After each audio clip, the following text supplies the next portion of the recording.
യുദ്ധഭൂമിയിൽ നിന്ന് ടാങ്കുകൾ അപ്രത്യക്ഷമാകുക കേൾക്കുമ്പോൾ അതിശയം തോന്നാം.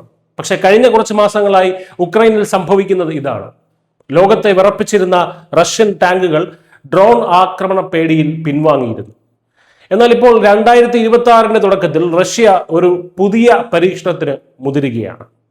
ടാങ്കുകളെ ശവപ്പറമ്പുകളാക്കുന്ന ഡ്രോണുകളെ അതേ നാണയത്തിൽ തന്നെ നേരിടാൻ റഷ്യൻ സൈന്യം തയ്യാറാക്കിയ ആ പുതിയ സീക്രട്ട് പ്ലാൻ എന്താണ് നോക്കാം. കഴിഞ്ഞ ഒരു വർഷമായി റഷ്യൻ സൈന്യം ടാങ്കുകൾക്ക് പകരം മോട്ടോർ സൈക്കിളുകളിലും ATVകളിലും എന്തിനധികം കുതിരപ്പുറത്ത് വരെയാണ് ആക്രമണം നടത്തിയിരുന്നത്. കാരണം ആകാശത്ത് വട്ടമിട്ട് പറക്കുന്ന ഉക്രൈനിയൻ FPV ഡ്രോണുകൾക്ക് ടാങ്കുകൾ വലിയ ഇരകളായിരുന്നു. എന്നാൽ കാലാൾപ്പട മാത്രം പോരാടിയാൽ യുദ്ധം ജയിക്കാനാവില്ലെന്ന് റഷ്യക്ക് നന്നായി അറിയാം. ഇവിടെയാണ് റഷ്യയുടെ പുതിയ ടാങ്ക് ഡ്രോൺ കോംബോ തന്ത്രം വരുന്നത്.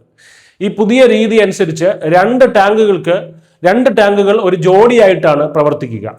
ഇവയെ സഹായിക്കാൻ ആകാശത്ത് നിരന്തരമായ ഡ്രോൺ നിരീക്ഷണവും ഉണ്ടാകും. ഒരു ടാങ്ക് ദൂരെ നിന്ന് വെടിയുതിർക്കുമ്പോൾ രണ്ടാമത്തെ ടാങ്ക് വേഗത്തിൽ ശത്രുനിരയിലേക്ക് ഇരച്ചു കയറും. ഡ്രോണുകൾ നൽകുന്ന കൃത്യമായിട്ടുള്ള വിവരങ്ങൾ അനുസരിച്ച് ഈ ടാങ്കുകൾ തങ്ങളുടെ റോളുകൾ മാറി മാറി നിർവഹിക്കും. ഒരു കോർഡിനേഷൻ ഇവർ തമ്മിൽ നടക്കും. ലളിതമായി പറഞ്ഞാൽ ശത്രുവിന്റെ കണ്ണായ ഡ്രോണുകളെ ആശയക്കുഴപ്പത്തിലാക്കി മിന്നൽ വേഗത്തിൽ പ്രത്യാക്രമണം നടത്തുക എന്നതാണ് ഈ പുതിയ തന്ത്രത്തിന്റെ കാതൽ. എന്തുകൊണ്ടാണ് റഷ്യ പഴയ സോവിയറ്റ് രീതികൾ ഉപേക്ഷിക്കുന്നത്? പണ്ട് നമുക്കറിയാം, നൂറുകണക്കിന് ടാങ്കുകൾ ഒന്നിച്ച് പീരങ്കി ആക്രമണത്തിന്റെ അകമ്പടിയോടെ മുന്നേറുന്നതായിരുന്നു റഷ്യൻ യുദ്ധരീതി. എന്നാൽ ഇന്നത്തെ യുദ്ധക്കളത്തിൽ ഇത് ആത്മഹത്യാപരമാണ്. ഒരു ചെറിയ ഡ്രോണിന് കോടികൾ വിലയുള്ള ടാങ്കിനെ നിസ്സാരമായി പൂ പറിക്കുന്ന ലാഘവത്തോടെ നശിപ്പിക്കാം. പൊക്രാവ്സ്കിന് അടുത്ത് നടന്ന പോരാട്ടങ്ങളിൽ വലിയ ടാങ്ക് വ്യൂഹങ്ങൾ തകർന്നടിഞ്ഞത് റഷ്യയെ മാറ്റി ചിന്തിപ്പിച്ചു. കൂട്ടമായിട്ടുള്ള ആക്രമണത്തിന് പകരം ചെറിയ യൂണിറ്റുകളായി തിരിഞ്ഞ് ഡ്രോണുകളുടെ സഹായത്തോടെയുള്ള നീക്കമാണ് ഇന്നത്തെ ആവശ്യം. പക്ഷേ ഈ പുതിയ തന്ത്രം അത്ര എളുപ്പമല്ല.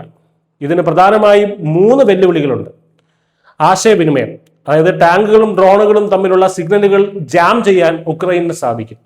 രണ്ടാമത്തത് ലോജിസ്റ്റിക്സ്, ടാങ്കുകൾക്ക് ആവശ്യമായിട്ടുള്ള ഡീസൽ എത്തിക്കുന്ന ട്രക്കുകൾ എപ്പോഴും ഡ്രോണുകളുടെ എളുപ്പത്തിലുള്ള ഇരകളാണ്.